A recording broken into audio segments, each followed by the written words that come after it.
I remember correctly, you came from a refugee camp in Thailand. Would you mind sharing with me about living in Kenya? So I grew up with my grandma in refugee camp that was in Kenya. It was called Ifa. People having a hard time of getting water. Food was also struggling for some people who doesn't have what to buy. In Thailand, the house that we live in, they built it out of bamboo, leaves, and just trees. And we have no such thing as refrigerator. When I first came here, I saw the refrigerator and I saw all the food in there. I was like, it's really nice to know that we don't have to worry about what we have to eat tomorrow. The cultural diversity we have here, not just at Jennie-O, but in the community, creates sort of a rich fabric for who we are and what we do. Yes, that's my mom, Rainbow. Hi, I'm Steve. Nice to meet you. You should be very proud of your daughter. Would you mind sharing with me your journey coming to America?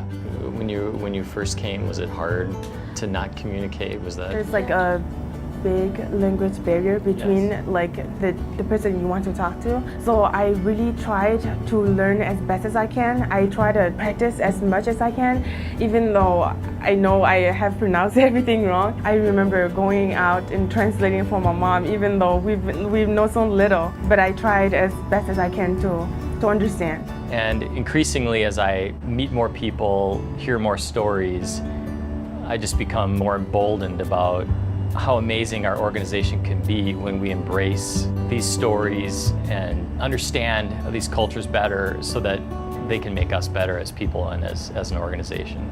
And so can you talk about the environment that your mom experienced in Burma? They would just destroy the encampment where you're... Yes, and they would like kill as much as people as they can. So they just have to, No, that's okay. They had to get away. Yeah, they had to move away. Yeah.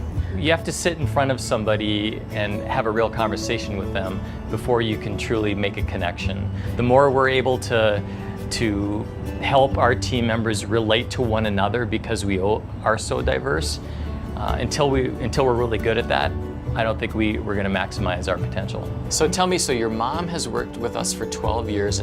Does she inspire you in any way? She's really strong, and I wish I could be how strong she was, because she was handling her family, including me, that were struggling in a camp.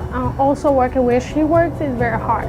She was there working even like extra hours just to support her family. So she's very strong, and she inspires me every single day. We invest less in one another than I think we should.